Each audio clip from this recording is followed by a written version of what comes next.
పరిశుద్ధ నామమునకు మహిమ కలుగును గాక. మంచి సాక్ష్యం, ఎంతో భారంతో కూడినటువంటి, కన్నీటితో కూడినటువంటి గొప్ప సాక్ష్యము మరి అమ్మగారు మనందరితో పంచుకున్నారు. నేను అనుకున్నాను, ఈరోజు నేను ఎప్పుడు డిసైడ్ అయ్యానంటే జనవరి 20వ తేదీన మనకి బొద్దుగొండలో లివింగ్ హోప్ ఉమెన్స్ ఫెలోషిప్ వార్షికోత్సవం జరిగినప్పుడే దాని తర్వాత నెక్స్ట్ ఎప్పుడు పెట్టాలి స్త్రీల కూడిక అని వెంటనే ఆలోచన.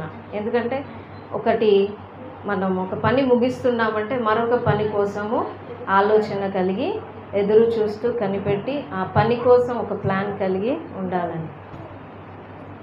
మరి మార్చి 8 మహిళా దినోత్సవం ఉంది కనుక కంపల్సరిగా ఏర్పాటు చేయాలి అని మరి దేవుడు తలంపించినప్పుడు అమ్మగారి దగ్గరకు వచ్చి ఒకసారి మాట్లాడుతున్నప్పుడు ఎక్కడ ఏర్పాటు చేయాలి ఏంటి అని, మహబూబాద్లో మరి సరైన ప్లేస్ అంటూ మనకి లేదు అని ఆలోచిస్తున్నప్పుడు బొద్దుగొండకే ప్రతిసారి అందరు రావాలంటే ప్రాబ్లం అవుతుంది కనుక ఇక్కడ లోకల్లో ఉన్నవారు కూడా దేవుని వాక్యం వినడానికి ఇక్కడ మన దగ్గర ఏర్పాటు చేద్దామని అమ్మగారు సంతోషంగా ఒప్పుకొని ఈరోజు దేవుని ప్రణాళిక చొప్పుననే ఈ కార్యక్రమమును దేవుడు సిద్ధపరిచాడని నేను నమ్ముతూ దేవునికి కృతజ్ఞతలు చెల్లిస్తున్నాను.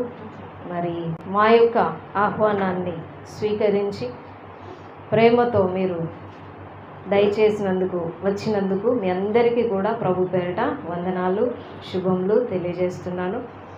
మంచిది. మరి ఈ సమయంలో తలలు వంచినట్లయితే చిన్న ప్రార్థన చేసుకుందాం. మహాపరిశుద్ధుడమైన మా కన్న తండ్రి, కృపగల దేవా, దయగల రాజా, మీ ఘనమైన అద్భుతమైన ఉన్నతమైన నామమునకు కృతజ్ఞత స్తుతులు స్తోత్రములు చెల్లిస్తున్నాము ప్రభువా. బలహీనులమని తండ్రి, లోకము స్త్రీని ఎప్పుడు తగ్గించే చూస్తుంది నాయన. చేతకాని వారమంటూ ప్రభువా, ఇదిగో చెప్పు కింద తేలులాగే ఉండాలనుకుంటూ సమాజము స్త్రీని అనగదొక్కడానికి ప్రయత్నిస్తూ ఉండగా నీతి సూర్యుడి వలె మా అందరి జీవితాలలో మీరు ఉదయించి మాకు వెలుగునిచ్చి స్త్రీ అని పురుషుడని భేదము లేదు, క్రీస్తునందు అందరూ ఏకమై ఉన్నారనే తాత్పర్యముతో మాకు మీ విలువైన రక్షణను అనుగ్రహించి మా పాపములను క్షమించి నీ పిల్లలుగా మార్చినటువంటి నీ మహాకృపను బట్టి మీకు కృతజ్ఞతలు చెల్లిస్తున్నాం తండ్రి. ఈ సమయంలో నాయన నీ దాసురాలు చెప్పినటువంటి సాక్ష్యమును బట్టి ప్రభువా, ఇదిగో మేమందరము ఎంతగానో బలపరచబడ్డాము. నిజమే, ఎన్నో కష్టాలలో నుండి ప్రభువా మీరు చేయి విడవక చేయి పట్టి నడిపించి పైకి లేవనెత్తిన దేవుడు అని మరొకసారి తండ్రి నాయన నీ దాసురాలి సాక్ష్యము ద్వారా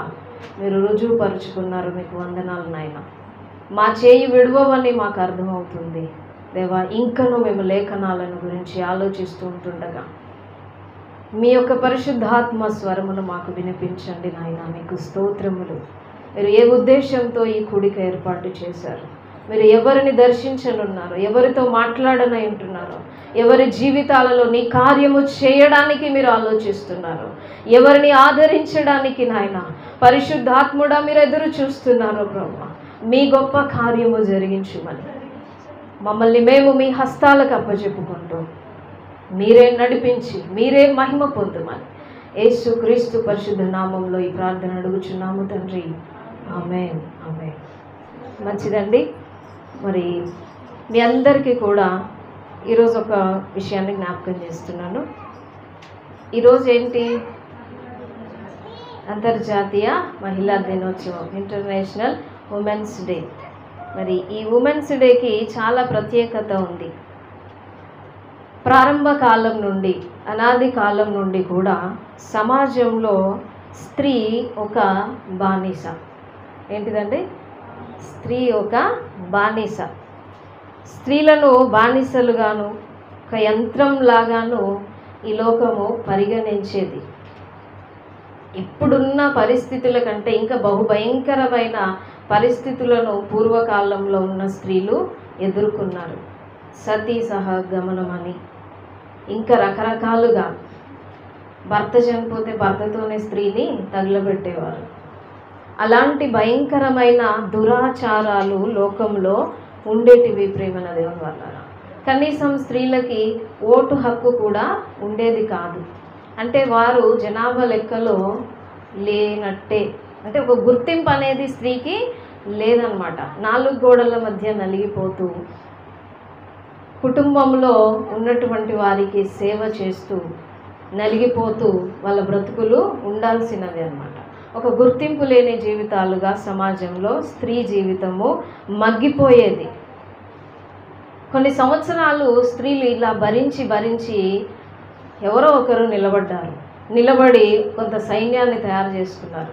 కొన్ని పోరాటాలు కొనసాగించారు. కొన్ని పోరాటాలు కొనసాగించి అలా పోరాటం చేసి ఓటు హక్కు సంపాదించుకున్నారు స్త్రీలు.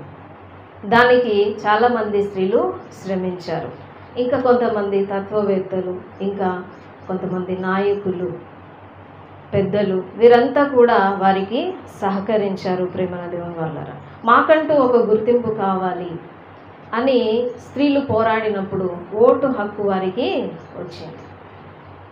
ఈ విధంగా మరి మహిళా దినోత్సవానికి ఇంకా చాలా కారణాలు ఉన్నాయి. ఒకప్పుడు స్త్రీలు చదువుకోవడానికి కూడా అవకాశం ఇవ్వలేదు సమాజం. మరి గొప్ప తల్లి సావిత్రిబాయి పూలే గారు మన భారతదేశంలో స్త్రీలకు కూడా, ఆడపిల్లలు కూడా చదువుకోవాలని ఆమె ఒక కంకణం కట్టుకొని ఎన్ని అవమానాలు ఎదురైనా కూడా ఆడపిల్లలకి చదువు నేర్పించడానికి ఆమె ముందుగా తన భర్త ఆమెకు నేర్పించి స్త్రీలను చైతన్యం చేయడానికి ఆమెను నిలబెట్టాడు. ఆ విధంగా స్త్రీలు చదువుకునే అవకాశము మన భారతదేశంలో వచ్చింది ప్రేమన దేవుని వల్ల. ఇలా కొంతవరకు ఇంకా కొంతమంది త్యాగమూర్తులు పోరాటం చేయడం వలన సతీ సహగమనం, విలియం కేరీ లాంటి మిషనరీలు వచ్చిన తర్వాత సతీ సహగమనము అంతమొందింది. ఇంకా కొన్ని దురాచారాలు అనేటివి రూపుమాసి పోయాయి. కొంతవరకు స్వాతంత్రం అనేది స్త్రీలకు లభించింది. కొంతవరకు ఊరట అనేది దొరికింది. కొంతవరకు భద్రత అనేది ఏర్పడింది. అయితే కానీ నేటికి మనము గమనించిన పరిస్థితులను ఆలోచించగలిగితే స్త్రీలకి నేటికి పూర్తి భద్రత ఉందా? లేదు. పూర్తి స్వాతంత్ర్యం ఉందా? లేదు. ఎందుకని చెప్పగలం లేదు అని అంటే, మనం చూస్తున్నాం ఎన్నో అత్యాచారాలు స్త్రీలపై, లైంగిక వేధింపులు, వరకట్న వేధింపులు, బానిస సంఖ్యలు, ఇవి ఇంకా సమాజంలో పోలేదు ప్రేమన వాళ్ళ. ఇంకా అక్కడక్కడ ఇవి రేకెత్తుతూనే ఉంది సమాజంలో ఉన్నటువంటి కుయుక్తి పరులైనటువంటి కొంతమంది పురుషుల ద్వారా. ప్రేమన దేవుని వాళ్ళరా, మరి గాంధీ గారు పలికిన మాట మీకు తెలుసా ఎవరికైనా? స్వాతంత్రం వచ్చిన తర్వాత ఆయన ఏమన్నాడంటే, నిజమైన స్వాతంత్రం ఇంకా రాలేదన్నాడు. ఎప్పుడు నిజమైన స్వాతంత్రం వస్తుందంటే, ఒక స్త్రీ అర్ధరాత్రి ఒంటరిగా ధైర్యంగా నడిచి వెళ్ళినప్పుడే దేశానికి నిజమైన స్వాతంత్రం అన్నాడు. మరి అలాంటి పరిస్థితి ఈరోజు ఉందా? కనీసము పట్టపగలు ఒక స్త్రీ, ఒక యవనస్తురాలు ఒంటరిగా పోయే పరిస్థితులు ఈనాటి సమాజంలో కనిపించట్లేదు. అంటే గాంధీ గారు కన్నా కలలు ఇంకా నిజం అవ్వలేదనే చెప్పాలి. దేశానికి నిజమైన స్వాతంత్ర్యము రాలేదనే చెప్పాలి ప్రేమల వల్ల. ఈ విధంగా ఆలోచిస్తే ఇప్పటికీ సమాజంలో స్త్రీ బయటికి వెళ్ళి బ్రతకాలంటే భయం, తలెత్తుకొని నిలవాలి అంటే భయం, ఏదో ఒక మూలన చిన్న భయం అనేది ఉంటూ ఉంటుంది ప్రేమన దేవుని వల్ల. ఎంత పైకి పోరాటాలు చేసినా, ఎంతగా ధైర్యంగా మరి కొన్ని రంగాలలో రాణించినా అక్కడక్కడ స్త్రీలకి అభద్రతా భావం ఏర్పడుతూనే ఉంటుంది. ఏదో ఒక చిన్న భయం మూలన ఉంటూ ఉంటుంది. ఇది ఈ యొక్క లోకంలో ఉన్నటువంటి పరిస్థితి. అయితే మనం ఎక్కడ ఉన్నాం? మరి ఈ లోకంలోనే ఉన్నాము, కానీ ప్రత్యేకించబడ్డాం. దేవునికి స్తోత్రం. క్రీస్తులో ఉన్న మనము ప్రత్యేకించబడి క్రీస్తు పిల్లలముగా మనము మారిపోయాము. అయితే మనము ధైర్యంగా చెప్పుకోవచ్చు ఏంటో తెలుసా?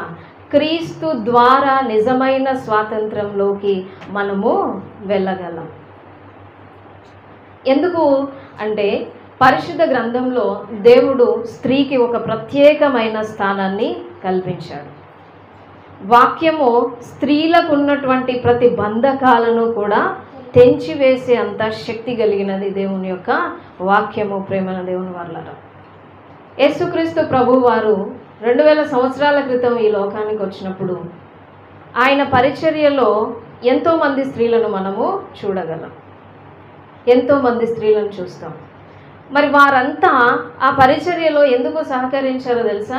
యేసుక్రీస్తు వారికి ఒక ప్రత్యేక గుర్తింపునిచ్చాడు. స్త్రీలని యేసుక్రీస్తు ఎప్పుడూ చిన్న చూపు చూడలేదు, తక్కువగా వారిని ఎంచలేదు. ప్రేమల దేవుని వల్ల ఎక్కడైనా స్త్రీలను త్రోసివేసినట్టుగా యేసుక్రీస్తు మనకు కనిపిస్తాడా? సువార్తల్లో మనం గమనించగలిగితే లేదండి, లేదు. స్త్రీలను ఎంతగానో గౌరవించాడు, ప్రేమించాడు, వారి బంధకాల నుండి విడిపించాడు, రక్షించాడు, ఆదరించాడు, కన్నీటిని తుడిచాడు. ఎన్నో రకాలైనటువంటి ఆదరణ యేసుక్రీస్తు ప్రభువు వారు ఆయన ఉన్న కాలంలో స్త్రీలకు కల్పించాడు. ప్రేమన దేవుని వల్ల నిజంగా క్రీస్తులో ఉన్నటువంటి స్త్రీలమైనటువంటి మనము చాలా చాలా అదృష్టవంతులం. ఎందుకు అంటే క్రీస్తు మన కోసమే ఈ లోకానికి వచ్చాడు. అంటే స్త్రీల కోసమే కాదు, అందరి కోసం వచ్చాడు. అయితే స్త్రీలుగా మనము ధైర్యంగా బ్రతకడానికి, ఆనందంగా జీవించడానికి యేసుక్రీస్తు ప్రభువారు స్వాతంత్ర్యాన్ని మనకు అనుగ్రహించడానికే వచ్చాడు. ప్రేమన దేవుని వాళ్ళరా, ఎక్కడైతే సమాజం అనగదొక్కుతుందో అక్కడే దేవుడు మనల్ని నిలబెట్టడానికి ఆలోచన కలిగి మనల్ని విడిపించడానికి, ఆయన మనల్ని ముందడుగు వేయించడానికి తన వాక్కుల ద్వారా ఎప్పటికప్పుడు బలపరుస్తూనే ఉంటాడు, ఎప్పటికప్పుడు ఆదరిస్తూనే ఉంటాడు.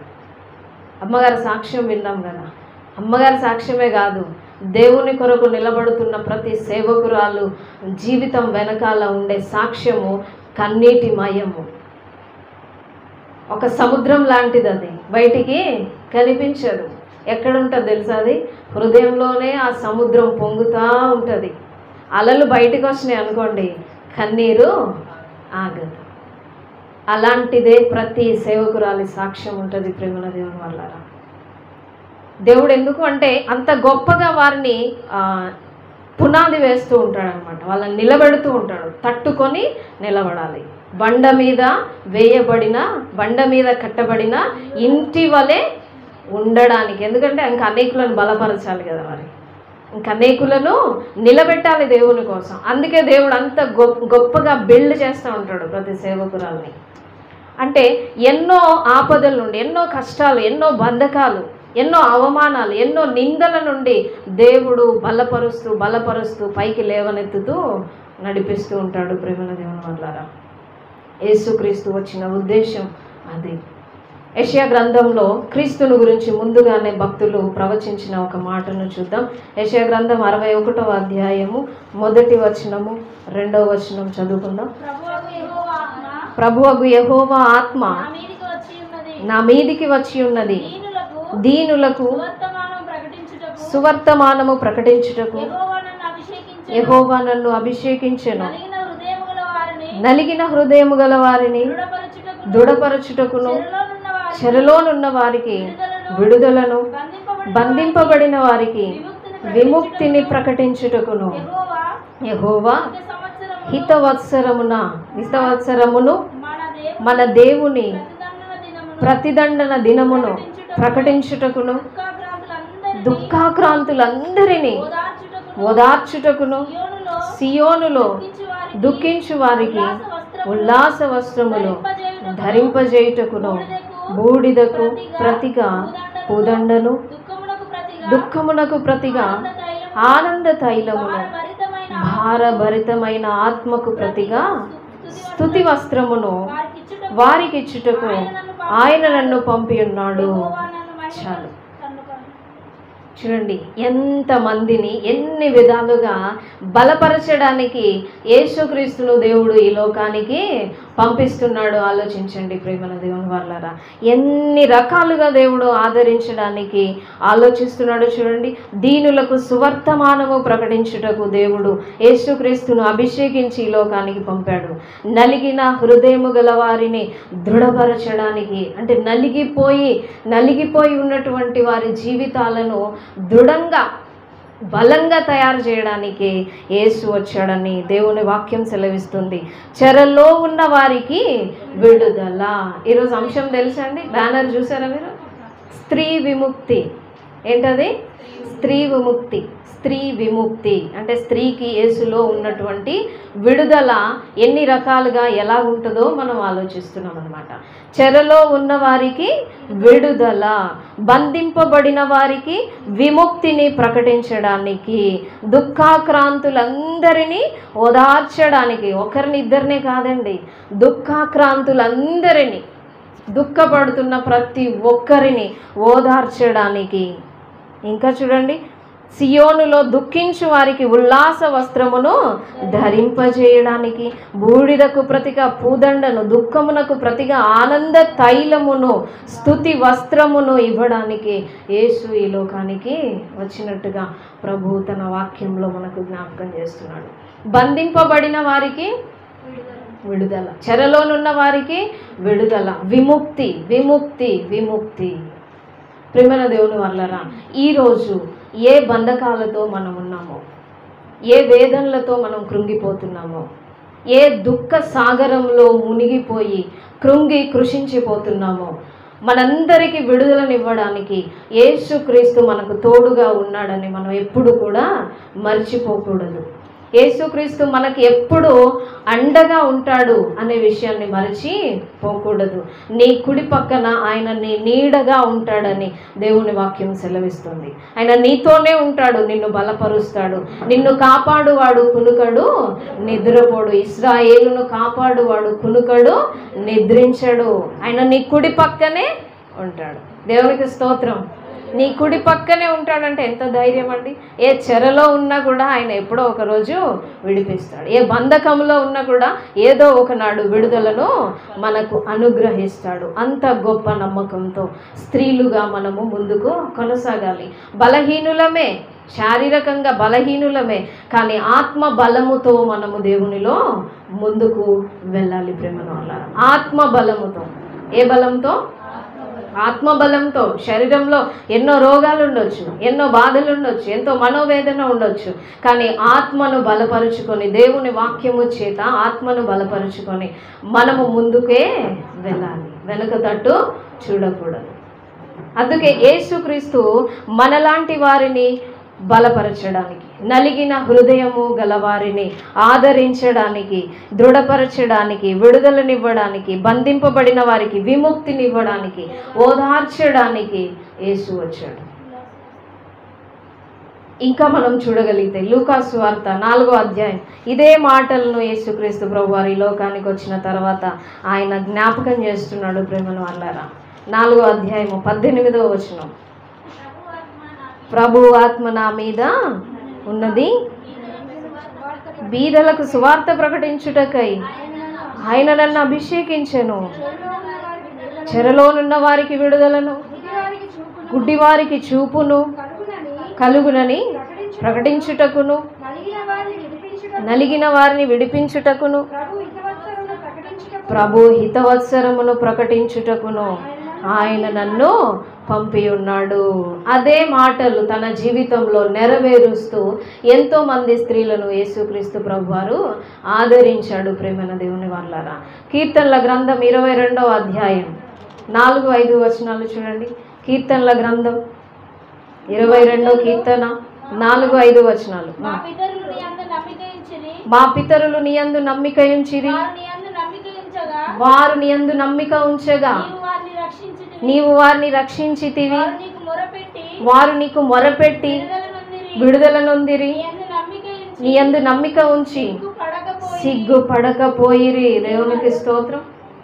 దేవుని యందు నమ్మకం ఉంచితే ఏనాడు మన తలలు దించనీయడు దేవుడు.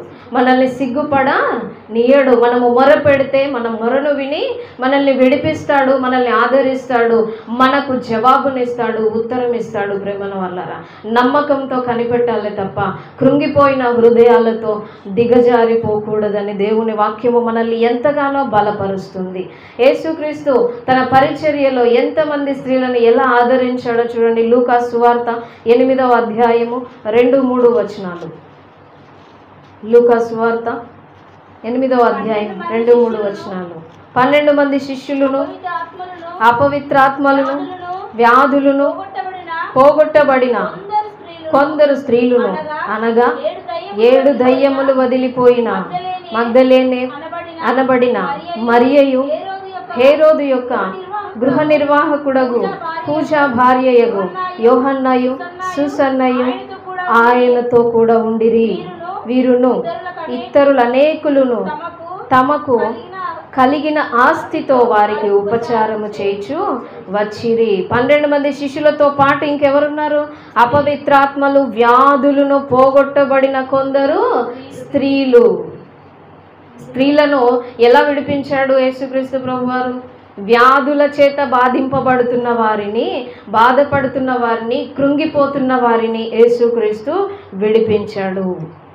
ఇంకా అపవిత్రాత్మలు పట్టి, అపవిత్రాత్మలు అనగా దుష్ట శక్తులు, దయ్యపు శక్తులు పట్టి జీవితాలను నాశనం చేసుకుంటున్నటువంటి స్త్రీలను ఎంతోమందిని యేసుక్రీస్తు ఆ అపవాది బంధకాల నుండి విడిపించాడు. అలాంటి స్త్రీలు యేసుక్రీస్తు పరిచర్యలో ఉండి యేసుతో ఉపచారం చేస్తున్నారు ఆయన శిష్యులకి, యేసుక్రీస్తు ప్రభు వారికి. ఎంత గొప్ప ధన్యత ప్రేమన దేవుని వల్ల. స్త్రీలను ఎక్కడ దేవుడు చిన్న చూపు చూశాడు ఆలోచించండి. చూడలేదండి. వారిని ప్రేమించాడు, వారిని ఆదరించాడు, వారిని బలపరిచాడు, వ్యాధులను పోగొట్టాడు, బంధకాల నుండి విడిపించాడు. ఈరోజు మనం ఒక 5 అంశాలను ధ్యానం చేద్దాం. మొదటిగా వ్యాధి బంధకముల నుండి విడుదల. వ్యాధి బంధకముల నుండి విడుదల.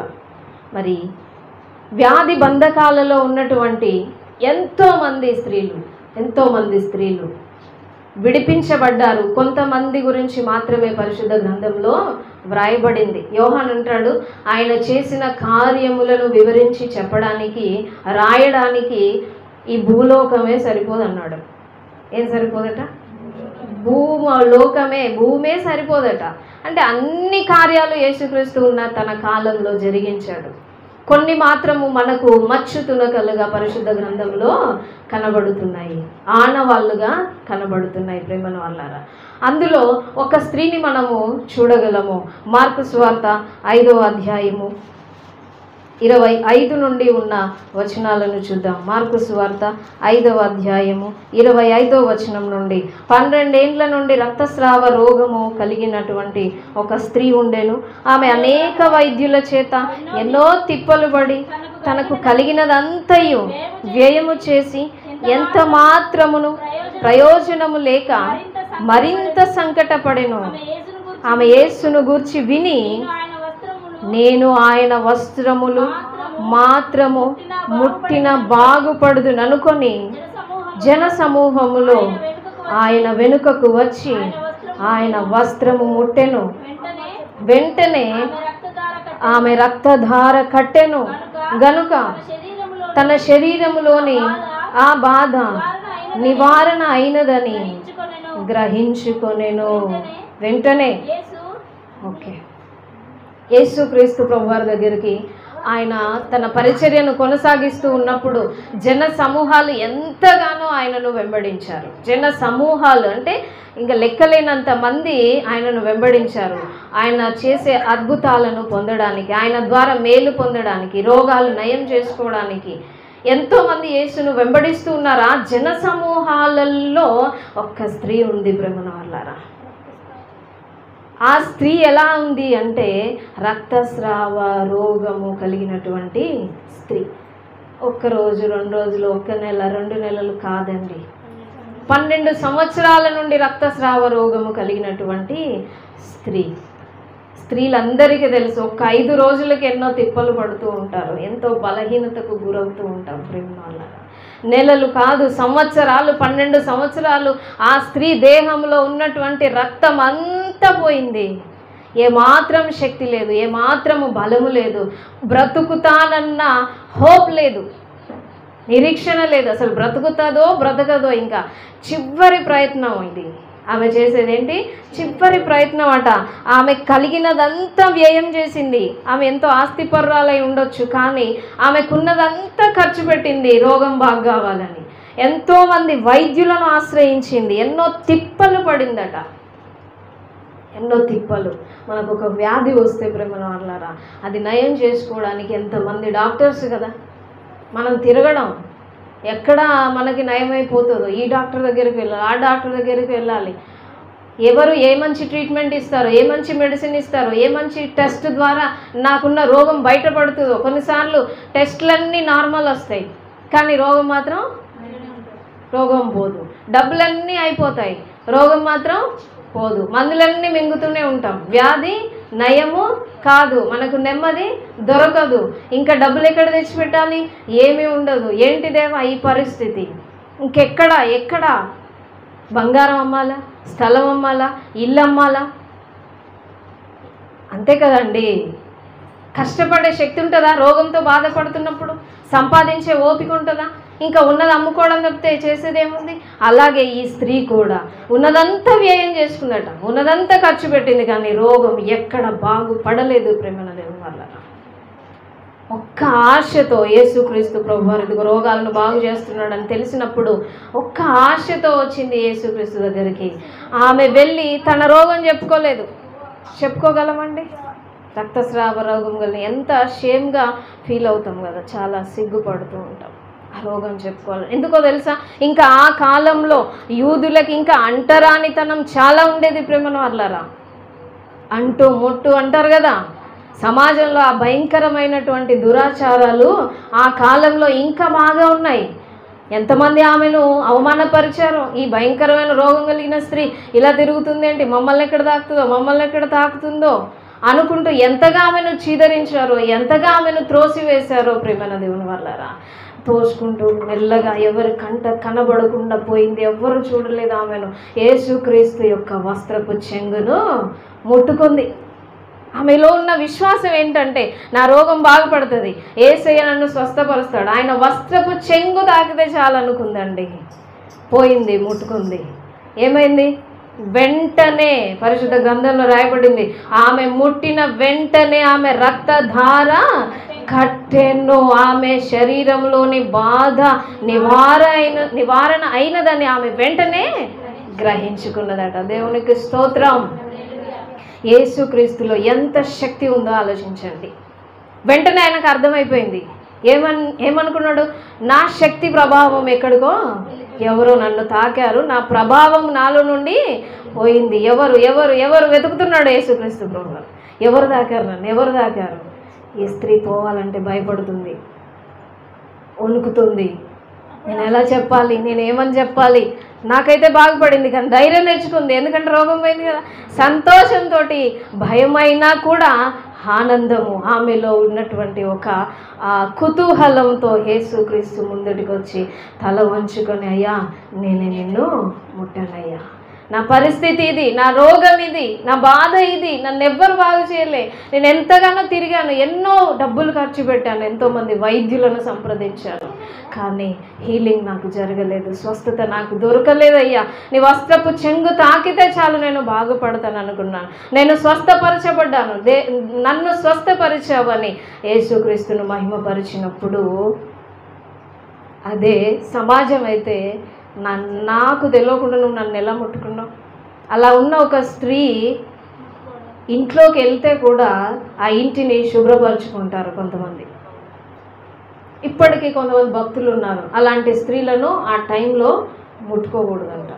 స్త్రీలు స్త్రీలే, నువ్వు నన్ను దాకక అంటారు. నీ పరిస్థితి బాగలేదు కదా, ఓపెన్గా మాట్లాడుకోక తప్పదు. ప్రేమను వాళ్ళరా, నీ పరిస్థితి బాగాలేదు కదా, నేను భక్తిలో ఉన్నాను, నన్ను తాకకూడదు. యేసుక్రీస్తు ప్రభు వారు ఏమనాలి చెప్పండి? మరి ఏమనాలండి? నీ విశ్వాసమే నిన్ను స్వస్థపరిచింది, సమాధానము గలదానవై వెళ్ళమ్మా. త్రోసివేశాడా యేసుక్రీస్తు? అవమానపరిచాడా? నిందించాడా? నువ్వెందుకు నన్ను ముట్టుకున్నావు, ఇప్పుడు నేను అపవిత్రపరచబడ్డానని గద్దించాడా ఆమెను? లేదండి. అంటే యేసుక్రీస్తులో ఎంత ప్రేమ ఉంది ఆలోచించండి. ఈరోజు మనం ఎప్పుడు కూడా కృంగిపోకూడదండి. మనం ఎలాంటి పరిస్థితిలో ఉన్నామో మన దేవునికి తెలుసు. మన కృంగిన స్థితి తెలుసు, మన భారం తెలుసు, మన బాధ తెలుసు. ఏ రోగం ఉన్నా కానీ మరి ఆనాడు ఆ స్త్రీ అన్ని తిప్పలు పడింది, బాగుపడలేదు. ఈరోజు మనలో కూడా ఎంతోమంది రోగాలతో బాధపడుతూ ఉన్నాం. కానీ కొన్నిసార్లు పరిష్కారం దొరుకుతుంటుంది, కొన్నిసార్లు పరిష్కారము దొరకదు. కానీ యేసుక్రీస్తు ద్వారా సమస్తము సాధ్యమే. మందులన్నీ దేవుడు ఇచ్చినవే, ట్రీట్మెంట్ అంతా దేవుని జ్ఞానమే. మర్చిపోకూడదు ప్రేమను వలన. ఏదో ఒక విధంగా దేవుడు మనకు స్వస్థతను అనుగ్రహిస్తాడు. వ్యాధుల నుండి యేసుక్రీస్తు విడుదలను ఇచ్చేవాడై ఉన్నాడు. రక్తస్రావ రోగం కలిగినటువంటి స్త్రీని స్వస్థపరిచినాడు. కాబట్టి ఆ నమ్మకమే మనలో మనం కలిగి ఉండాలి. ఆ స్త్రీలో ఉన్న విశ్వాసమే మనము కలిగి ముందుకెళ్ళాలి. ఏనాడు కృంగిపోకూడదు, ఏనాడు బాధపడకూడదు. ఏదో ఒకరోజు దేవుడు తప్పకుండా మనల్ని దర్శిస్తాడు. మన రోగం పోతుంది, మన బాధ పోతుంది ప్రేమన వల్లారా. ఇంకా పేతురు అత్త గురించి తెలుసా మీ అందరికీ? యేసుక్రీస్తు ప్రభువారు పేతురు వాళ్ళ ఇంటికి వెళ్ళాడు. ఆ పరిచర్యను కొనసాగిస్తూ ఉన్నప్పుడు వెళ్ళినప్పుడు ఇదే మార్కు సువార్త 11వ అధ్యాయం 1వ అధ్యాయము 30-31 వచనాలు చదవండి. 30-31. సీమోను అత్త జ్వరముతో పడి ఉండగా వెంటనే వారు ఆమెను గూర్చి ఆయనతో చెప్పిరి. ఆయన ఆమె దగ్గరకు వచ్చి చెయ్యి పట్టి ఆమెను లేవనెత్తెను. అంతటా జ్వరము ఆమెను వదిలెను గనుక ఆమె వారికి ఉపచారము చేయసాగెను. దేవునికి స్తోత్రం. పేతురుతో జ్వరంతో పడి ఉంది. యేసుక్రీస్తు వచ్చాడు అక్కడికి. అందరూ చెప్తున్నారు, అయ్యా ఈమె పరిస్థితి బాగలేదు, ఒక్కసారి ఆమెను మీరు బాగు చేయండి, ఆమెను ముట్టండి అని ఆమె పరిస్థితిని వివరించినప్పుడు వెంటనే ఆమె దగ్గరికి వెళ్ళాడు. స్త్రీని ఎక్కడన్నా చిన్న చూపు చూశాడండి. తల్లి లాంటిదని భావించి ఆమె దగ్గరకు వెళ్ళాడట. వెళ్ళి ఏం చేస్తున్నాడండి? ఆమె చెయ్యి పట్టి ఆమెను లేవనెత్తెను. ఈరోజు నీ చేయి పడతాడు దేవుడు, నా చేయి పట్టి మనందరినీ లేవనెత్తడానికి ఆయన మంచి మనస్సు, ప్రేమ, జాలి గలవాడై ఉన్నాడు ప్రేమన వల్ల. కనుక వ్యాధుల నుండి, బాధల నుండి దేవుడు తప్పకుండా విడిపిస్తాడు. అయితే దేవుడు ఇచ్చినటువంటి అవకాశాలను కూడా మనం కొన్ని ఉపయోగించుకోవాలి. ఏం చేయాలి? ఉపయోగించుకోవాలి. ఇంతటి జ్ఞానం అంతా ప్రకృతి నుండి పుట్టింది. సైన్స్ ఎక్కడి నుండి పుట్టిందండి? ప్రకృతి నుండి పుట్టింది. మరి ప్రకృతిని ఎవరు చేశారు? దేవుడు చేశాడు. మరి దేవుడు ప్రకృతిని చేస్తే, ప్రకృతి నుండి మనకు మెడిసిన్ వస్తే దేవుడు వద్దంటాడా? వాడద్దంటాడా? కానీ ఏది పడితే అది వాడకు. దేవుడు శాస్త్రవేత్తలకు తన జ్ఞానం ఇచ్చి తయారు చేయించిన మెడిసిన్స్ ఉన్నాయి, వారు ప్రిస్క్రైబ్ చేస్తారు. దాన్ని బట్టి మనము వాడాలి, జాగ్రత్తలను తీసుకోవాలి. దానితో పాటు దేవుని మీద విశ్వాసాన్ని తప్పనిసరిగా ఉంచాలి ప్రేమల దేవుని వల్ల. దేవుడిచ్చిన సమస్తము మన కోసమే దేవుడు అనుగ్రహించాడు. కనుక ప్రతిదీ కూడా మనకు అవసరమైనది. సృష్టిలో మనం తినే ఆహారం కూడా ఒక మెడిసినే. ఆహారం తినకపోతే శక్తి వస్తుందా? మరి వీటన్నిటి ద్వారానే మెడిసిన్ తయారు చేస్తున్నారు. మనం తినే ఆహార పదార్థాల ద్వారానే మెడిసిన్ తయారు చేస్తున్నారు. మరి అలాంటప్పుడు దాన్ని అవాయిడ్ చేస్తూ మన శరీరాలను మరి ఏదో ఇబ్బందులకు గురి చేస్తూ దేవుణ్ణి అవమానపరిచే పరిస్థితిలోకి మనము వెళ్ళకూడదు. నిజమే, ఆనాడు రక్తస్రావం గల రోగం కలిగిన స్త్రీ ఎన్నో ఇబ్బందులు పడ్డది, ఎన్నో మందులు వాడింది, అయినా నయం కాలేదు. కానీ చివరకు దేవుడు మాత్రం స్వస్థపరిచాడు. యేసుక్రీస్తు స్వస్థపరిచాడు. అలాగే మనము కూడా ఏదో ఒక ప్రయత్నం చేస్తూ ఉన్నప్పుడు, దేవుని మీద విశ్వాసంతో ఉంటున్నప్పుడు దేవుడు తప్పకుండా మనకు విడుదలను అనుగ్రహించేవాడై ఉన్నాడు. కనుక మరి మొదటిది ఏంటండి? వ్యాధి బంధకముల నుండి విడుదల. రెండవదిగా మనం చూస్తే మనోదుఖము మరియు ఒంటరితనం నుండి విడుదల. కృంగుబాటుతనం నుండి దేవుడు విడుదలనిచ్చేవాడై ఉన్నాడు. లూకా సువార్త 7వ అధ్యాయము 17వ వచనం. లూకా సువార్త 7వ అధ్యాయము 15వ వచనం చూడండి. 15. చిన్నవాడా లెమ్మని నీతో చెప్పుచున్నాను నేను. ఇక్కడ సందర్భం ఏంటంటే ప్రేమను వాళ్ళరా, నాయిను అనే ఒక గ్రామం ఉంది.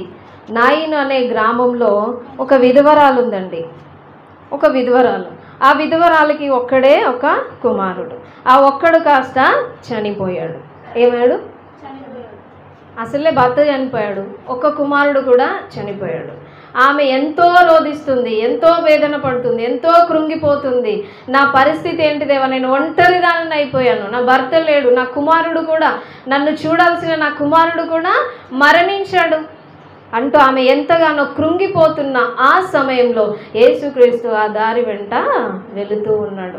వెళుతూ ఆమెను గమనించాడు. ప్రేమను వల్ల చూడండి, యేసుక్రీస్తు అంతా గమనించాడు, గ్రహించాడు, ఆమెను కనిపెట్టాడు. ఆమె ఎక్కడో ఉంది, వీళ్ళు దారిగుంట వెళ్తున్నారు. ఆమె బాధను చూస్తున్నాడు ఆయన, ఆమె హృదయాన్ని చూస్తున్నాడు, ఆమె వేదనను చూస్తున్నాడు, ఆమె ఒంటరిదని గ్రహించాడు, ఆమెకి ఇంకెవరు దిక్కు లేరని గ్రహించాడు, ఆమె పడుతున్న మనోవేదనను గ్రహించాడు.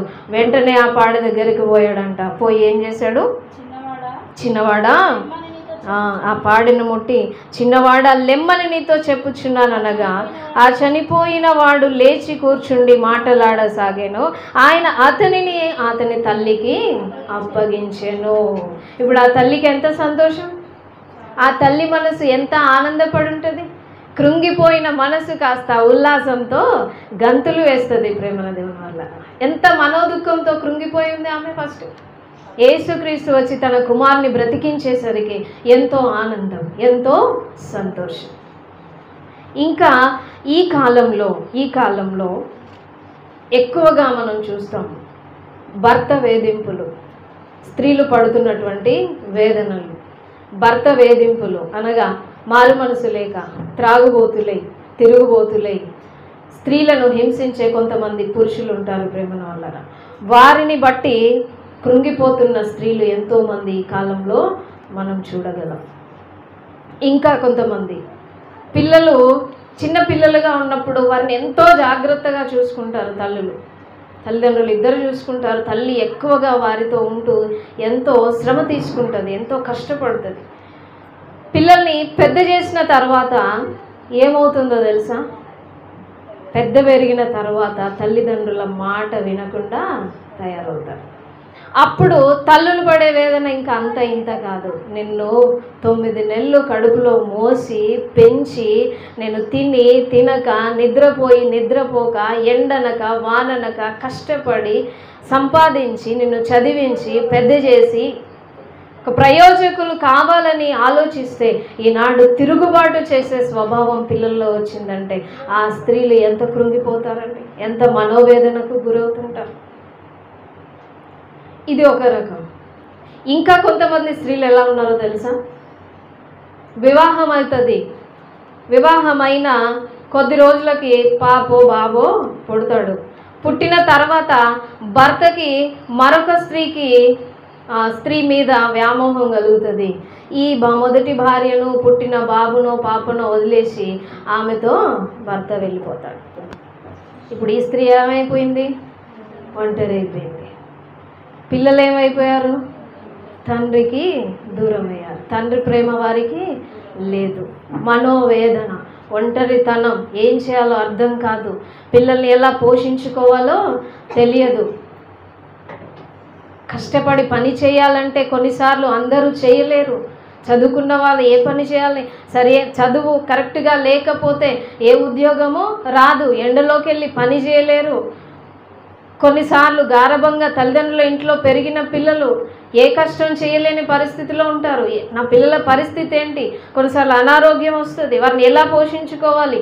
ఎన్నో రకాల వేదనలు ప్రేమను వల్ల. నిజంగా స్త్రీలు పడే బాధలను మాటల్లో వివరించలేం ప్రేమను వల్ల. కొంతమంది భర్త వేధింపులతో, కొంతమంది పిల్లలు పెద్దగైనాక తిరుగుబాటు స్వభావం కలిగి ఉన్నప్పుడు వేదన, కొంతమంది భర్తలు వదిలేసినప్పుడు ఆ ఒంటరితనంలో వేదన. ఈ విధంగా ఇంకా మీకు తెలిసిన వేలో మీరు ఆలోచించండి, ఎంతమంది ఎన్ని ఇబ్బందులు పడుతున్నారు. భర్త సంపాదిస్తాడు, భార్య సంపాదిస్తుంది, అయినా కొన్నిసార్లు ఆర్థిక ఇబ్బందులు పోవు. మనోవేదన ఏంటి, ఈ పరిస్థితి ఏంటి, చేసిందంతా చినిగిపోయిన సంచిలో వేసినట్టుగానే ఉంటుంది. ఆర్థికమైన పరిస్థితులు మరి ఎంతో చిక్కుల్లో పడిపోయినట్టుగా అనిపిస్తుంది. నిలదొక్కుకోవడం చాలా ఇబ్బంది అనిపిస్తుంది. కొన్నిసార్లు ఉండడానికి ఇల్లు లేక కిరాయిలు కడుతూ, రెంట్ కడుతూ ఎన్నో ఇబ్బందులు, ఇంకా ఎన్నో ఎన్నో ఎన్నో రకాల ఇబ్బందులు. మనోవేదనలన్నింటికీ దేవుడే జవాబు. మనోవేదన నుండి నిన్ను నన్ను విడిపించడానికి దేవుడు మనకు తోడుగా ఉన్నాడని గమనించాలి. ఒంటరితనం నుండి దేవుడు విడిపిస్తాడు. ఒంటరితనం ఎలా పోతుందో తెలుసండి, దేవునితో సహవాసం కలిగి ఉన్నప్పుడు. ఒంటరిగా మనం ఫీల్ అయినప్పుడు, ఎవ్వరు నాకు తోడు లేరు, నాకు ఎవ్వరు సహాయం చేసేవారు లేరు, నన్ను ఎవ్వరు ఆదరించేవారు లేరు, నన్ను ఎవ్వరు ప్రేమించేవారు లేరు అనుకున్న పరిస్థితులలో దేవుని తట్టు చూస్తే నిజంగా గొప్ప ఆదరణ, గొప్ప ధైర్యం ఏంటో తెలుసా, నా తండ్రి నాకున్నాడు కదా, నా తండ్రి నాకున్నాడు కదా. నేను కూడా అనుభవించాను ప్రేమను వల్ల. అప్పుడు నాకు అర్థం కాలేదు, చిన్న వయసులో నా వివాహ సమయంలో అందరూ నన్ను విడిచిపెట్టినట్టుగానే అనిపించింది. ఎందుకంటే అందరూ ఉన్నా అప్పుడు ఎవరు ఏమీ చేయలేని పరిస్థితులు. నేను ఒంటరిదాన్నే. ఇప్పుడు దేవునితో సమయం గడుపుతూ ప్రార్థిస్తున్నప్పుడు ఎలాంటి పరిస్థితుల్లో నుండి నిన్ను తీసుకొచ్చానో తెలుసా బిడ్డ, ఇప్పుడు ఎందుకు ఏడుస్తున్నావు అని దేవుడు ధైర్యం ఇస్తాడు. నిన్ను ఎలాంటి పరిస్థితుల్లో నుండి నేను కాపాడుతూ వస్తున్నానో తెలుసా, ఇప్పుడు నువ్వు బాధపడాల్సిన అవసరం లేదు, నిన్ను ఎలాగైనా నిలబెట్టుకుంటాను, నిన్ను ఎలాగైనా కాపాడుకుంటాను, నా తండ్రి ఉన్నాడనే ఒక ధైర్యం మనకి వస్తుంది ప్రేమల దేవుని వల్ల. సహవాసం ఎలా ఉంటుంది, ప్రార్థన, వాక్యము చదువుకోవడం, వాక్యం పఠించడం, ఎక్కువగా వాక్యంలో సమయం గడపడం, ప్రార్థనలో సమయం గడుపుతున్నప్పుడు మనో దుఃఖము నుండి, ఒంటరితనం నుండి దేవుడు మనల్ని విడిపిస్తాడు. అదే పనిని ఎవరు చేశారో తెలుసా, పరిశుద్ధ గ్రంథంలో ఒక విధవరాలు చేసింది. పేరు చెప్పండి ఎవరైనా. దేవుని సన్నిధిలోనే గడిపింది తన జీవితం అంతా. అన్నా ప్రవక్తి లూకాసు వార్తలో ఉంటుంది ప్రేమను వల్ల 2వ అధ్యాయంలో. 7 సంవత్సరాలు మాత్రమే భర్తతో కాపురం చేసింది. భర్త చనిపోయాడు, విధవరాలుగా మారిపోయింది. విధవరాలు అయిన తర్వాత ఆమె 84 సంవత్సరములు దేవాలయము విడువక ఉపవాసముతో, ప్రార్థనతో ఆ మందిరంలోనే గడిపింది. తన యొక్క వేదనంతా మర్చిపోయింది, తన బాధంతా మర్చిపోయింది, తన యొక్క ఒంటరితనం అంతా పోయింది. ఎప్పుడు చూసినా దేవాలయంలోకి ప్రజలు వస్తూ ఉంటారు, పోతూ ఉంటారు. ఇంకా ఆమె ఒంటరితనం ఎలా జ్ఞాపకం వస్తుంది? అందరితో దేవుణ్ణి స్తుతిస్తూ, వారి కోసం ప్రార్థన చేస్తూ, దేవుని సన్నిధిలో ఎంతో ఆనందంగా గడిపింది అన్నా ప్రవక్తి ప్రేమను వల్లరా. మనం చేయాల్సింది కూడా అదే. ఒకవేళ భర్త అర్థం చేసుకోలేకపోవచ్చు, తల్లిదండ్రులు అర్థం చేసుకోలేకపోవచ్చు, సొంత వారు అర్థం చేసుకోలేకపోవచ్చు, పిల్లలు అర్థం చేసుకోలేకపోవచ్చు, ఎవ్వరు పట్టించుకోకపోవచ్చు, కానీ దేవుడు మనకు మాత్రం తోడుగా ఉంటాడు. మన బాధను దేవుడు చూస్తాడు. మనం దేవునితో సహవాసం కలిగి ఉన్నప్పుడు మన బాధ, మన వేదన, మన కన్నీరంతా కూడా ఎగిరిపోతుంది ప్రేమన దేవుని వల్ల. ఉల్లాస వస్త్రమును దేవుడు మనకు ధరింపజేస్తాడు. ఇంకా మనం చూడగలిగితే 3వదిగా అపవాది బంధకముల నుండి విడుదల. అపవాది బంధకముల నుండి విడుదల. లూకాసు వార్త 8వ అధ్యాయము 2-3 వచనాల్లో మనం చూసాం. ఇందాక మగ్దలేన మరియ గురించి చదువుకున్నాం. 7 దయ్యములు పట్టినటువంటి మగ్దలేన మరియను యేసుక్రీస్తు ఏం చేశాడు? విడిపించాడు. అపవాది బంధకముల నుండి ఆమెను విడిపించాడు. ఎన్ని దయ్యాలు పట్టాయట? 7 దయ్యముల చేత ఆమె భయంకరంగా పీడించబడిందట ప్రేమల వల్ల. దయ్యముల చేత పీడించబడడం అంటే ఆమె మానసిక పరిస్థితి సరిగా ఉండేది కాదు, ఆమె వస్త్రధారణ సరిగా ఉండేది కాదు, సరిగా మనలాగా నీట్గా ఉండేది కాదు. ఎప్పుడు చూసినా రోడ్ల మీద పరుగెత్తడం, వాళ్ళని వీళ్ళని తిట్టడం. ఇప్పుడు చూడట్లేమా పిచ్చి వాళ్ళు ఎలా ఉంటారు? వాళ్ళ మానసిక స్థితి బాగోలేదు అంటే అపవాది వాళ్ళని బలహీనపరుస్తూ ఉంటుంది ప్రేమన వల్ల. వాళ్ళని బలహీనపరుస్తూ ఉంటుంది. నడుము వంగిపోయిన స్త్రీ కూడా తెలుసు కదా మనకి, 18 సంవత్సరాల నుండి నడుము వంగిపోయిన స్త్రీ. లూకాసు సువార్త 11వ అధ్యాయంలో మనం చూస్తాం, కాదు 13 అనుకుంటాను, 13వ అధ్యాయంలో మనం చూస్తాం, 11 నుండి 13 వచనాల్లో.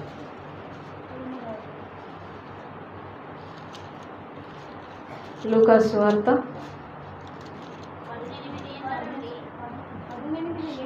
13వ అధ్యాయము 11వ వచనం నుండి కదా. 18 ఏండ్ల నుండి బలహీనపరచు దయ్యము పట్టిన ఒక స్త్రీ అచ్చట ఉండెను. ఆమె నడుము వంగిపోయి ఎంత మాత్రమును చక్కగా నిలవబడలేకుండెను. ఆమె బలహీనపరిచే దయ్యము బట్టి ఆమెను ఏం చేసింది? కిందికే వంగిపోయేలా చేస్తుంది. కానీ ఆమె లేవడానికి ప్రయత్నించినా నిలబడలేని పరిస్థితి, లేచి నిలబడలేని పరిస్థితి. అంటే ఆమె నడుము వంగిపోయి బాధపడుతుంది ప్రేమల వల్ల. అది కూడా ఒక అపవాది బంధకం అని ఇక్కడ జ్ఞాపకం చేస్తున్నాడు చూడండి పరిశుద్ధాత్ముడు. అంటే అపవాది బలహీనపరుస్తుంది. బలహీనపరచడం ద్వారా స్త్రీలు ఏమవుతారు అంటే కృంగిపోతారు, వేదనకు గురవుతూ ఉంటారు. మనల్ని కూడా దుష్టుడు కొన్నిసార్లు బలహీనపరుస్తూ ఉంటాడు. ఏమన్నా తెలుసా? నీకు ఇన్ని కష్టాలు ఎందుకు, నీకు ఇన్ని బాధలు ఎందుకు, నువ్వు బతకడం అవసరమా? చచ్చిపోరాదు, ఆ పురుగుల మందు తాగు, ఆ ఫ్యాన్కి ఏదన్నా ఊరన్న వేసుకో. పిచ్చి ఆలోచనలన్నీ మైండ్లో కలిగిస్తూ ఉంటాడు. ఇవన్నీ ఏంటో తెలుసా? బలహీనతలు. మనలో భయం కలిగిస్తాడు. అమ్మో నేను ఇవి తట్టుకోలేను, ఈ శ్రమలు భరించలేను, నా వల్ల కాదు, ఈ రోగం భరించలేను, ఈ కష్టాలు భరించలేను. మనలో భయము, భీతి, ఆందోళన, కృంగుబాటు ఇవన్నీ దుష్టుడు మనలో పెట్టి నువ్వు బతకడానికి వీలు లేదు ఇంకా అనే ఒక దుస్థితిలోకి మనల్ని తొక్కివేస్తాడు, కిందికి అణిచివేస్తాడు. కానీ యేసుక్రీస్తు మనల్ని ఏం చేస్తాడు? నడుము వంగిపోయిన స్త్రీని ముట్టి ఎలా లేపి నిలబెట్టాడు. ఆ కృంగుబాటుతనము నుండి, ఆ బలహీనతల నుండి దేవుడు మనల్ని పైకి లేవనెత్తుతాడు ప్రేమల దేవుని వల్ల. హల్లెలూయా. దేవుడు మనల్ని పైకి లేవనెత్తుతాడు. అందుకే అపవాది బంధకములు, అపవాది కట్ల నుండి, భయము నుండి, భీతి నుండి, వేదన నుండి, కృంగుబాటుతనం నుండి, దిగజారిన స్థితి నుండి దేవుడు మనల్ని విడిపిస్తాడు. అపవిత్రాత్మలు పట్టినటువంటి ఆ యొక్క మగ్దలేన మరియను విడిపించినప్పుడు మగ్దలేన మరియ యేసుక్రీస్తు పునరుద్ధానము వరకు కూడా నమ్మకంగా ఉందండి. యేసుక్రీస్తు పునరుద్ధాన ప్రత్యక్షతను మగ్దలేన మరియనే మొట్టమొదటగా పొందుకుంది. అంతకుముందు ఆమె పరిస్థితి ఏంటి? 7 దయ్యముల చేత పీడింపబడి పిచ్చామెలాగా రోడ్లెమ్మటి ఉరికిన పరిస్థితి. అలాంటి ఆమెను యేసుక్రీస్తు ప్రేమించాడు చూడండి, ఆమెను బాగు చేశాడు. ఆమెకి ఎంత గొప్ప ధన్యకరమైన అనుభవాన్ని, నేను లేచాను, సమాధి నుండి సజీవునిగా లేచాను, నువ్వు వెళ్ళి శిష్యులకు చెప్పు అని యేసుక్రీస్తు మరణము తర్వాత సజీవుడిగా లేచినప్పుడు ఆమెకు మొట్టమొదట కనిపించాడు. మొట్టమొదటి పునరుద్ధాన సువార్తను ప్రకటించే ధన్యత మగ్దలేన మరియకు దక్కింది. నిజంగా దేవుడు స్త్రీలని ఎప్పుడు కూడా అనగదొక్కడానికి ఎక్కడ ప్రయత్నం చేయలేదండి. కానీ నేటికి సమాజంలో స్త్రీలను అనగదొక్కే పరిస్థితులే మన కళ్ళ ముందు కనబడుతూ ఉంటాయి. కానీ నేను నా విషయంలో చెప్పగలను, నాకు వివాహమైనప్పటి నుండి ఇప్పటి వరకు కూడా దైవజనులు నన్ను ఎంతగానో బలపరుస్తూ వచ్చారు. దేవుని పరిచర్యలో నిలదొక్కుని నిలబడడానికి ఎప్పుడు కూడా నన్ను వెనుకడుగు వేయనీయలేదు. దేవుని కోసం నిలబడాలని ఎంతో ధైర్యాన్ని నింపుతూ, మరి ఇప్పుడు ఒక దర్శనం కలిగి లివింగ్ హోప్ ఉమెన్స్ ఫెలోషిప్, ఆ దర్శనం కలిగి నేను ముందుకెళ్తున్నాను అంటే నా భర్త ప్రోత్సాహం కూడా నాకు ఎంతో ఉందని నేను దేవుని యొక్క సమక్షంలో ధైర్యంగా చెప్పగలను. దేవునికి కృతజ్ఞతలు చెల్లిస్తూ. కానీ కొంతమంది సమాజంలో స్త్రీని అనగదొక్కడానికి ప్రయత్నం చేస్తుంటారు. మరి ఆనాడు మగ్దలేన మరియకు యేసుక్రీస్తు తన ప్రత్యక్షతను ఇచ్చి ఆమెను ప్రోత్సహించాడు. నువ్వు వెళ్ళి చెప్పు అన్నాడు. నువ్వు స్త్రీవి కదమ్మా, నువ్వు పురుషులకు చెప్పకూడదు అన్నాడా? ఆలోచించండి ప్రేమల వల్ల, లాజిక్ ఆలోచించాలి మనం. నువ్వు స్త్రీవి కదా, ఆగు ఎవరైనా పురుషుడు రాని ఆయనకు చెప్తానన్నాడా? అంతమంది శిష్యులు 12 మంది ఉన్నారు, కానీ ఎవరు పొందుకోలేకపోయారు. స్త్రీ అయినా కూడా యేసుక్రీస్తు ఆమెకు తన ప్రత్యక్షతను కనపరుచుకున్నాడు. అంటే స్త్రీలు దేవుని పనిలో వాడబడొచ్చు, వాడబడొచ్చు అండి, ధైర్యంగా వాడబడవచ్చు. నేను అదే అనుకున్నాను, నిశ్చయించుకున్నాను, నా గురించి ఎవ్వరు ఏమనుకున్నా పర్వాలేదు, దేవుని కోసము నేను నిలబడి ఆయన పని చేయాలి. నేను మనుషుల కోసం కాదు కదా, కాదు. ఎంతోమందిని ఆదరించాలి, ఎంతోమందిని బలపరచాలి. కృషించిపోతున్న స్త్రీలు ఎంతోమంది 4 గోడల మధ్య నలిగిపోతున్నారు. అలాంటి వారిని చైతన్యం చేసి దేవుని కొరకు స్థిరముగా వాళ్ళని నిలబెట్టాలి. బండ మీద వేయబడిన పునాదిలాగా, ఒక పిల్లర్ లాగా ప్రతి స్త్రీని దేవుని కొరకు నిలబెట్టాలనే నిశ్చయత దేవుడు నాలో కలిగించాడు. దీన్ని ఎవరు ఆపగలరు? ఎవరు ఆపలేరు. ప్రియమైన దేవుని వాళ్ళారా, మనల్ని దుష్టుడు ఎన్ని ప్రయత్నాలు చేసినా వాడు ఓడిపోవాలి. ఇంతకుముందు అమ్మగారు వాక్యం గుర్తు చేశారు, జ్ఞాపకం ఉందా మీకు? నేను పలుమార్లు అదే జ్ఞాపకం చేస్తాను. అపవాదితో సవాలు చేసి నిలబడుతూ ఉంటాను కొన్నిసార్లు. నిజంగా కాళ్ళ కింద చితక దొక్కబడాలి అపవాది. శత్రువా నా మీద అతిశయించవద్దు. ఎవరితో మన యుద్ధం? ఎవరితో అండి? అపవాదితో యుద్ధం. కనిపించని ఒక మహాశక్తి, దుష్టశక్తి, దురాత్మ బలహీనపరుస్తూ నువ్వు చేయొద్దు అంటది, నువ్వు వెళ్ళొద్దు అంటది, నువ్వు పాడొద్దు అంటది, నువ్వు వాక్యం చదవద్దు అంటది, నువ్వు ప్రకటించొద్దు అంటది, ఒకరింటికి వెళ్ళి వారి గురించి ప్రార్థన చేయొద్దు అంటది. నువ్వే పోవాలా? ఊకే నువ్వే మందిరంలో పని చేయాలనా? నువ్వే కష్టపడాలనా? నువ్వు ఎందుకు ఊకే పోతూ ఉన్నావు? నీకేం పని లేదా? నీకు కుటుంబం లేదా? నీకు పిల్లలు లేరా? వేరే పనేం లేదా? వెనుకకు లాగుతూ ఉంటాడు దుష్టుడు. లోకంలో దిగజార్చడానికి ఎన్నో ప్రయత్నాలు, రంగుల వలయం చూపెడుతూ ఉంటాడు. అది బాగుంది, ఇది బాగుంది, ఈ సినిమా బాగుంది, ఈ సీరియల్ బాగుంది, చూడరాదు కాసేపు. ఏమవుతుంది? మీ అయ్యగారు చూస్తాడా? మీ అమ్మగారు చూస్తుందా? ప్రియమైన దేవుని వల్ల ఎన్నో రకాలుగా, రకరకాలండి. మనం ఆలోచిస్తే నిజంగా కొన్నిసార్లు అర్థమైతే దేవుని ఎదుట గడగడ ఉనికి భయపడాలి. దుష్టుడు మనల్ని బలహీనపరుస్తుంటాడు. ఆ బలహీనతలన్నీ కూడా మనం జయించాలి. అపవాది బంధకముల నుండి మనం విడిపించబడాలి, దేవునితో అంటుకట్టబడాలి. అపవాది బంధకాల్లో మనం ఎందుకు ఉండాలి? మనం ఏం చేయాలి తెలుసా? అపవాదిని బంధించాలి. ఏం చేయాలి? అపవాదిని ఎలా బంధిస్తావు? ప్రార్థన అనే ఒక గొలుసు, ఒక కట్టువానికి వెయ్యాలి. నువ్వు అక్కడే పడుండు, నా దగ్గర రావడానికి వీలు లేదు. వాక్యం అనే ఖడ్గముతో వాన్ని ఎదిరించాలి. వాక్యం ఏంటిదండి? 2 అంచుల ఖడ్గం. అది ఒక అంచు కాదు, మనం వాడేది ఒక అంచే, కానీ దేవుడిచ్చిన వాక్యము 2 అంచుల ఖడ్గం. ఎటువైపు కోసిన తెగిపోతుంది. ప్రేమనార్లారా, అపవాదిని ఆ 2 అంచుల ఖడ్గమైన దేవుని వాక్యముతో ఎదిరించి అనగదొక్కి దేవుని కొరకు పైకి లేచి నిలబడాలి. హల్లెలూయా. అపవాది బంధకంలో నుండి దేవుడు విడిపించడానికి శక్తి కలిగిన వాడు. ఆ శక్తి ఎక్కడో లేదు, పరిశుద్ధ లేఖనాలలో ఉంది. ఆ శక్తి ఎక్కడో లేదు, నీలో ఉన్న నీ ప్రార్థన జీవితంలో, నీ ప్రార్థన అనుభవంలో ఉంది. ప్రేమన దేవుని వల్లరా అదే శక్తితో దుష్టుణ్ణి అనగదొక్కాలి. దేవునికి మహిమ కలుగును గాక. 4వదిగా చూద్దాం, శరీర మరణము, మరణ భయము నుండి విడుదల. శరీర మరణము నుండి యేసుక్రీస్తు ఎవరిని విడిపించాడండి? జ్ఞాపకం చేయండి. యాయిరు కుమార్తె చనిపోయింది. శతాధిపతి అండి, ఒక అధిపతి కుమార్తె చనిపోయింది. ఆమె బాగులేదని ఆయన వచ్చి యేసుక్రీస్తుతో చెప్తున్నాడు, నువ్వు రా అయ్యా అంటున్నాడు. అక్కడ ఆలోపు ఇంకేదో కార్యక్రమం చూసుకుంటాడు. ఆయన సిద్ధపడి ఇంకా రావాలి అనుకుంటున్నప్పుడు ఒక పనివాడు వెళ్ళి, అధిపతి గారు, నీ కుమార్తె చచ్చిపోయిందయ్యా, ఇంకా బోధకుడిని ఇబ్బంది పెట్టకు, వద్దులే, వచ్చేయి అంటాడు. కానీ యేసుక్రీస్తు మాత్రము, ఇక చనిపోయిందట, నేను పోయి ఏం చేస్తానులే, ఇక ఏడ్చుకుంటా పో అని ఆయనతో చెప్పలేదు. ఏడ్చుకుంటా పోయా, నీ కుమార్తెను పాతి పెట్టుకోపో అని ఆయనతో చెప్పలేదు. ప్రేమల దేవుని వల్లరా, ఆ చిన్నది నిద్రపోతుంది, మీరేం భయపడకండి అని చెప్పేసి అక్కడికి వెళ్ళాడు. మత్తయి సువార్త 9వ అధ్యాయం 23 నుండి. మత్తయి సువార్త 9వ అధ్యాయం 23వ వచనం.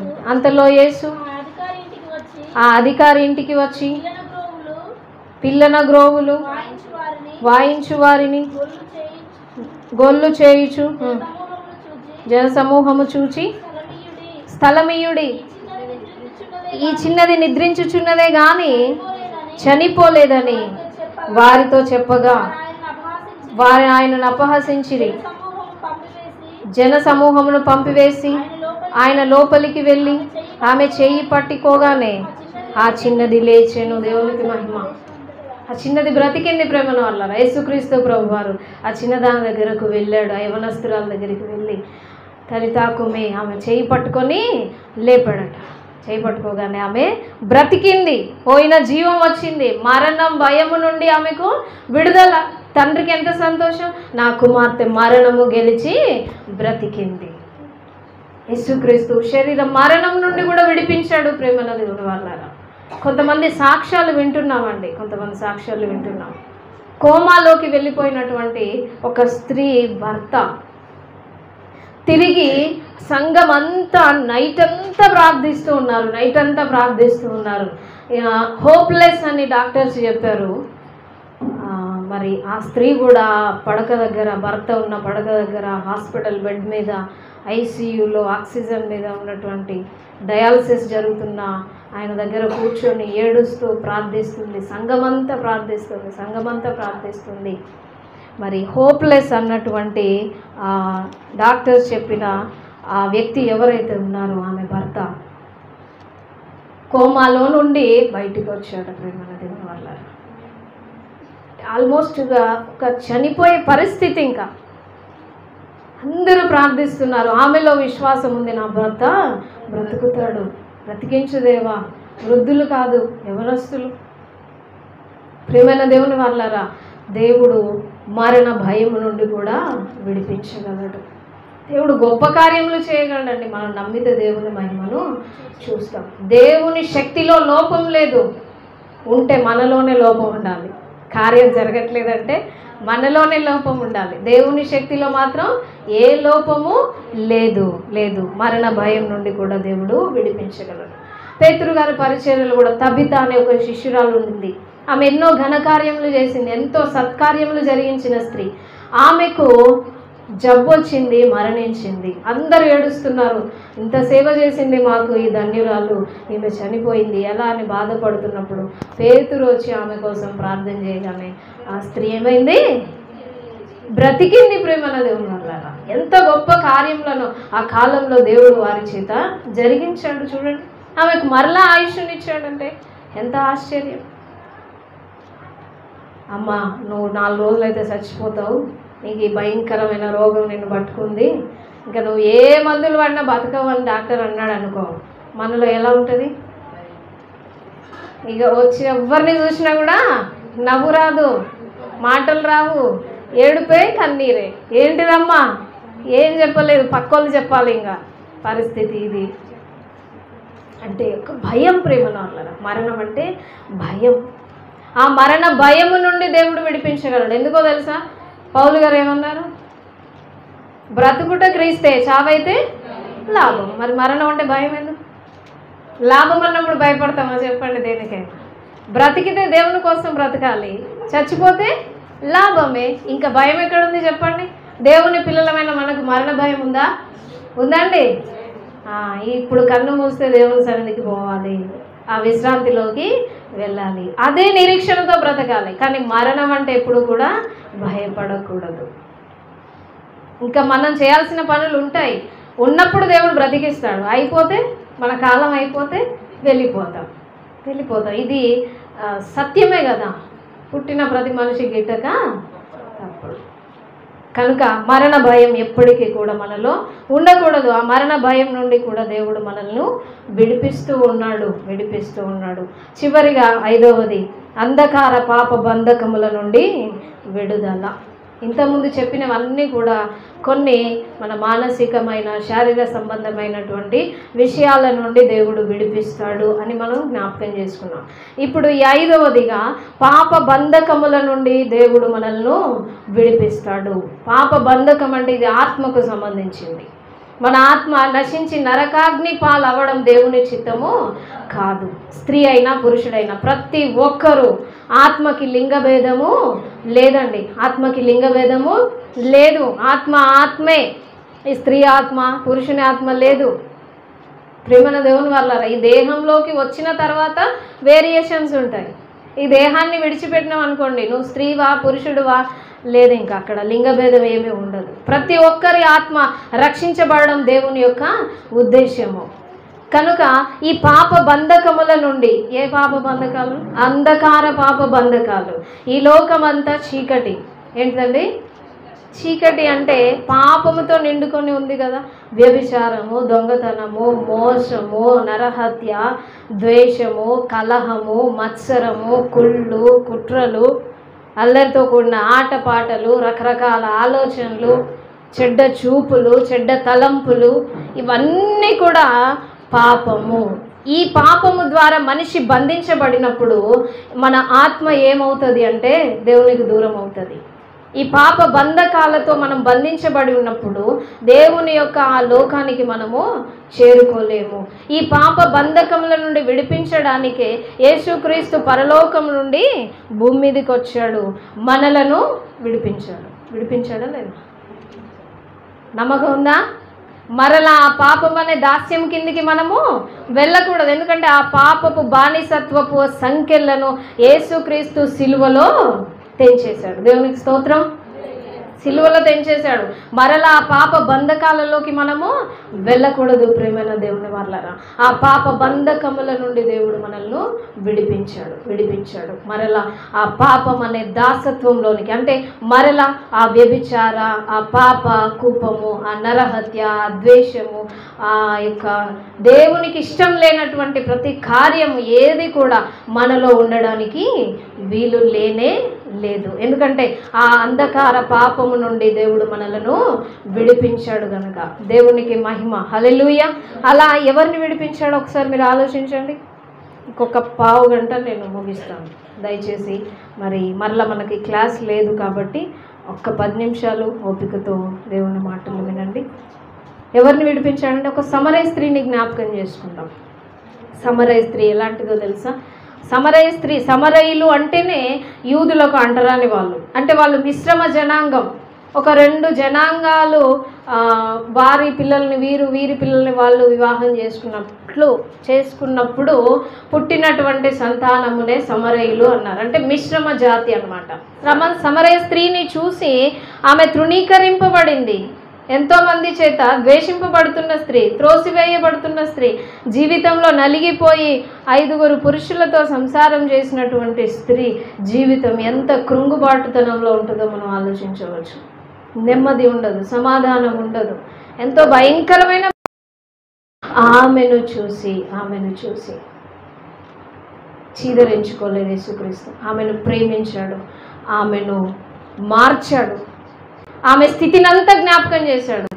మార్చిన వాడు మెస్సయ్య కాడా, వచ్చి చూడండి అని ఊర్లోకి వెళ్ళి చెప్పిందట.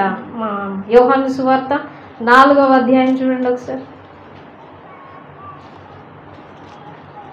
యోహాను సువార్త 4వ అధ్యాయంలో 28, 29 వచనాలు చూడండి.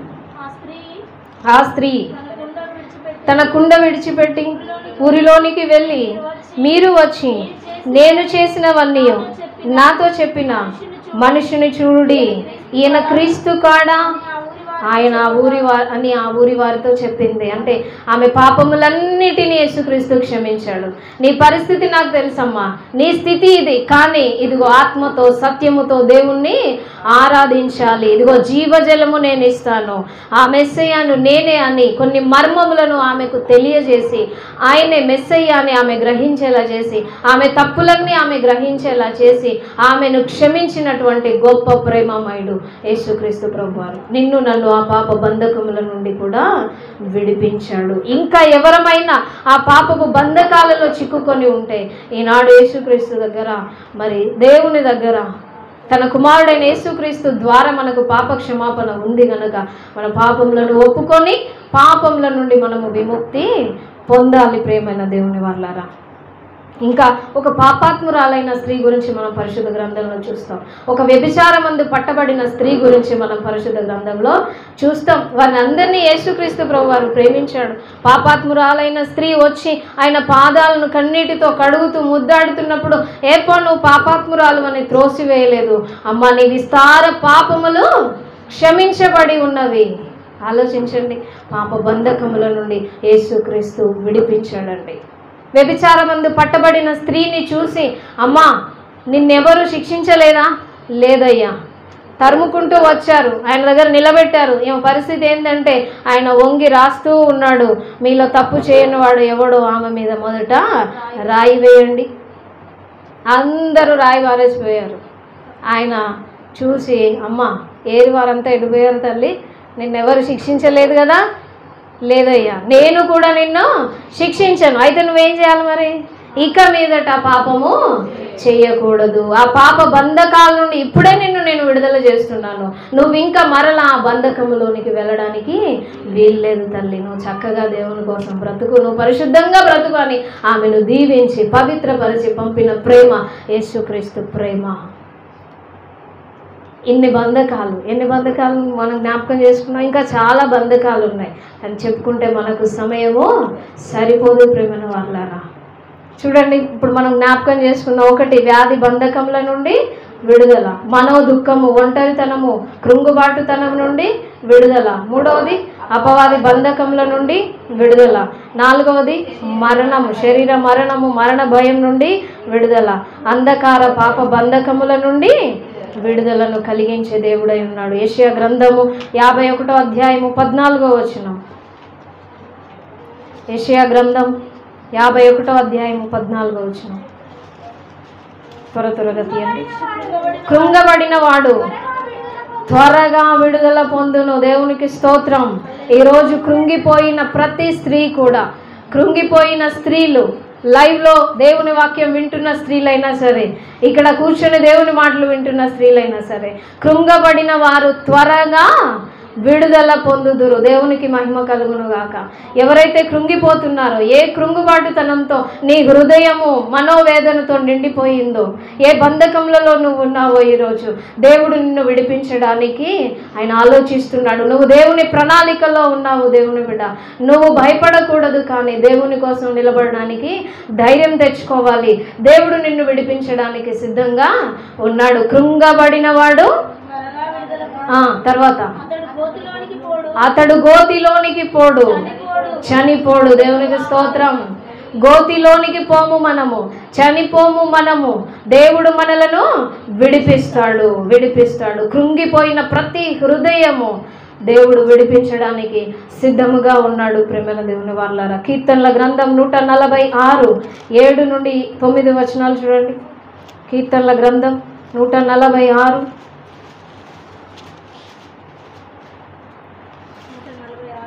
7 నుండి. బాధపరచబడు వారికి ఆయన న్యాయము తీర్చును, ఆకలి కొనిన వారికి ఆహారమును దయచేయును. యెహోవా బంధింపబడిన వారిని విడుదల చేయును. యెహోవా గుడ్డి వారి కన్నులు తెరవజేయువాడు. యెహోవా కృంగిన వారిని లేవనెత్తువాడు. యెహోవా నీతిమంతులను ప్రేమించువాడు, పరదేశులను కాపాడువాడు. తండ్రి లేని వారిని, విధవరాండ్రను ఆదరించువాడై ఉన్నాడు. దేవునికి స్తోత్రం. ప్రతి ఒక్కరిని దేవుడు ఆదరించడానికి సిద్ధంగా ఉన్నాడు. ప్రేమల వల్లరా.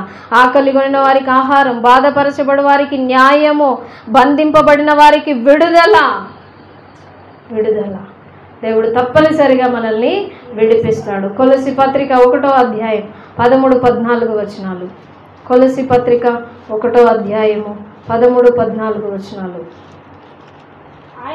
ఆయన మనలను అంధకార సంబంధమైన అధికారములో నుండి విడుదల చేసి తాను ప్రేమించిన తన కుమారుని యొక్క రాజ్య నివాసులనుగా చేసెను. దేవునికి మహిమ కలుగును గాక. ఆయన అంధకార సంబంధమైన అధికారములో నుండి మనల్ని విడిపించాడు. యేసుక్రీస్తు ద్వారా పరలోక రాజ్య వారసులుగా మనల్ని మార్చేశాడు. ఎంత గొప్ప ధన్యతనిచ్చాడండి కదా. నిజంగా క్రీస్తులో ఉన్న మనము చాలా ధన్యులం. ఎందుకంటే పరలోక రాజ్య వారసత్వాన్ని ప్రతి ఒక్కరికి దేవుడు అనుగ్రహిస్తూ ఉన్నాడు. జకర్యా గ్రంథం 9:12 ముగిస్తాను. జకర్యా గ్రంథం 9వ అధ్యాయము 12వ వచనం చూడండి. 9:12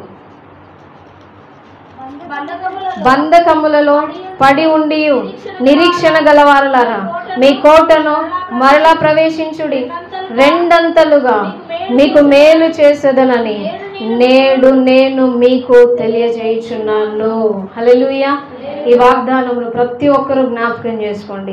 బంధకములలో పడి ఉండి నిరీక్షణ గలవారలారా అంటే ఇంకా నాకు విడుదల లేదండి, ఇంకా నాకు మనశ్శాంతి లేదండి, ఇంకా నాకు నెమ్మది లేదండి, ఇంకా నా వ్యాధి బాధలు ఉన్నాయి, ఇంకా నా శరీరంలో బాధ ఉంది, నా యొక్క హృదయంలో వేదన ఉంది, నా కుటుంబంలో శోధన ఉంది, నాకు ఈ పరిస్థితి బాగలేదు, అసలు నా పరిస్థితి ఏమీ బాగలేదు అన్నవారు నిరీక్షణ కలిగి ఉండండి. బంధకములలో పడి ఉండి నిరీక్షణ గలవారలారా మీ కోటను మరలా ప్రవేశించుడి, రెండంతల మేలు దేవుడు మీకు దయచేయబోతున్నాడు. దేవునికి స్తోత్రం. రెండంతల మేలు దేవుడు మనకు దయచేయబోతున్నాడు. మనకు విముక్తిని కలుగజేయబోతున్నాడు. మన కుటుంబాలలో, మన వ్యక్తిగత జీవితాలలో ఎలాంటి పరిస్థితులను మనం ఎదుర్కొంటున్నామో దేవుడు చూస్తున్నాడు. నిన్ను నన్ను విడిపించడానికి ఆయన పైనుండి మనల్ని అందరినీ చూస్తున్నాడు. ప్రేమలారా పరలోకం నుండి చూస్తున్నాడు. ఆయనను వెతికితే ఆయన మనల్ని తప్పకుండా విడిపిస్తాడు, కాపాడుతాడు, నెమ్మదినిస్తాడు. ప్రయాసపడి భారం మోసుకుంటున్న సమస్త జనులారా నా యొద్దకు రండి, నేను విడిపిస్తాను, మీకు విశ్రాంతి కలుగజేస్తాను, విముక్తినిస్తానని చెప్పిన ఆ యేసయ్య ప్రేమ మనల్ని వెంటాడుతుంది కదా, మనల్ని పిలుస్తుంది కదా. ఆయనను ఆశ్రయిద్దామా, ఆయన దగ్గరకు వద్దామా, ఆయన చేసే మేలులను పొందుకొని ఆయన ద్వారా విముక్తి పొంది ఆ పరలోక రాజ్య నివాసులుగా మనము ఎదగాలి. ఎత్తబడే గుంపులో మనం అందరము ఉండాలి. ప్రేమ వాళ్ళారా ప్రార్థన చేసుకుందాం. అందరి తలను ఉంచండి.